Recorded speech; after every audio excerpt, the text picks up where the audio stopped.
got a lump on my back. I haven't put weight on. It's a microphone. Australian Story, that wonderful ABC show, is here today. They're following me around. They think my story might be worth telling.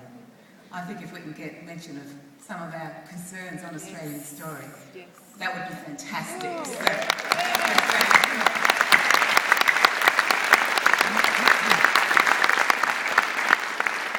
our next speaker is the Minister for Mental Health and Ageing, the Honourable Mark Butler. Our CEO, Glenn Rees, tells me that the Minister took on this important role with enthusiasm and commitment, and that's good to know. First official engagement was to launch Dementia Awareness Week last September, and we were delighted that you were able to do that for us, Minister. But having you there as a captive audience just gives me an opportunity to tell you a couple of things we'd all like to share with you, if you don't mind. I may say, Minister, we couldn't help but notice that there was no additional funding for dementia in last week's budget. That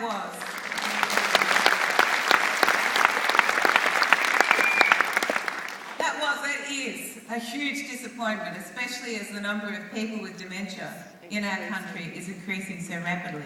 We do understand it was a difficult budget and that it was a great achievement to bring forward a package on mental health and strengthen services in regional Australia.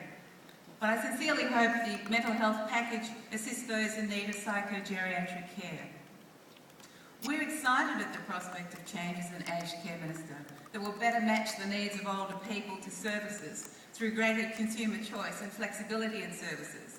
We anticipate that dementia will be the centre stage in the reforms, and we firmly believe that dementia is core business for aged care.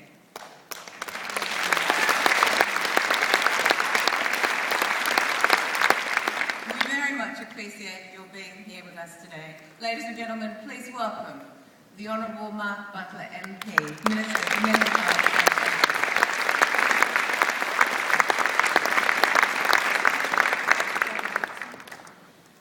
Thank you, Arthur. Am I allowed to call you Arthur, or is it President Butler? Can I acknowledge the traditional owners of the land we now call Brisbane, a refreshingly warm piece of land at the moment. It was -6 in Canberra already this week.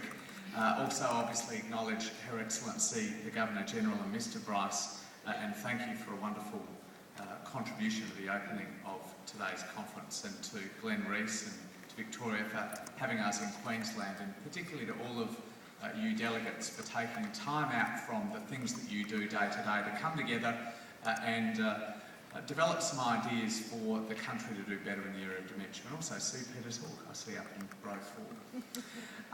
It is really a pleasure to come and talk to you a little about how the challenge of dementia fits into our thinking, particularly about aged care, but more broadly in the health reform agenda and in what I describe as the ageing agenda. Politicians are often thought they won't welcome and appreciate the sort of media that we saw this morning, but I was very glad to see that already, before the conference even opened, Ita had got significant media coverage this morning over her contribution last night at your welcome ceremony. And I think that is extraordinarily important, because if mental health was the Cinderella of Australian health policy, which it often was described as, dementia comes pretty close as well. And I think we all have a shared challenge to lift the profile of dementia and grab the opportunities that are presented to us, and aged care reform is a very significant opportunity to do better than we currently do for families living with dementia. So I was pleased to see the media this morning, even though it got me up this morning to scratch out some slightly different remarks to the ones I had originally intended delivering here. But I want to start with some comments about ageing. The King's College University in Britain released some research late last year that I thought was really interesting. They surveyed over 1,000 Australians and similar numbers in 7 other countries. They asked a series of questions. Among others, they asked, what are the 2 or 3 things that most concern you about your country? And Australians answered, like most other nations, that the economy and climate change were 1 and 2. But what was unique about Australia, 2 things were unique about Australia. Firstly, that their third item of concern was mental health.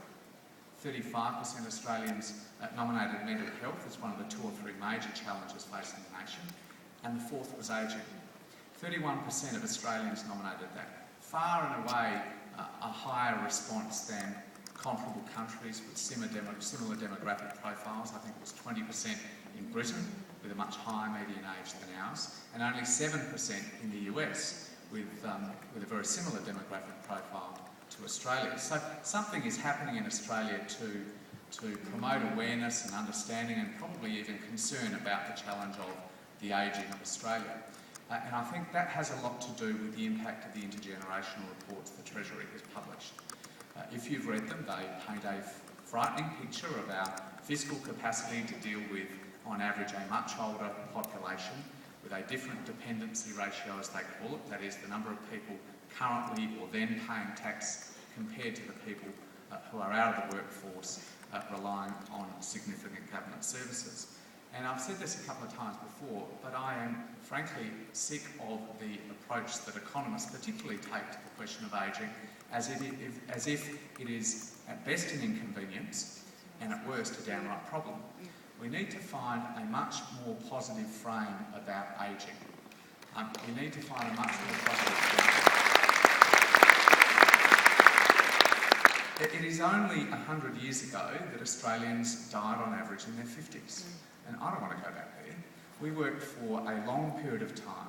Medical researchers, public health experts, Australians generally, in terms of changing their lifestyle, particularly over the last 40 years, have worked hard for us not to die in our 50s, and for us instead, pretty much as a matter of right, to be able to look forward to a period of time after we've finished raising our families, after we've finished the peak years of our work, for some time to smell the roses, for some time to travel, for some time to spend quality time with our grandchildren, then hand them back as soon as they get annoying and ratty.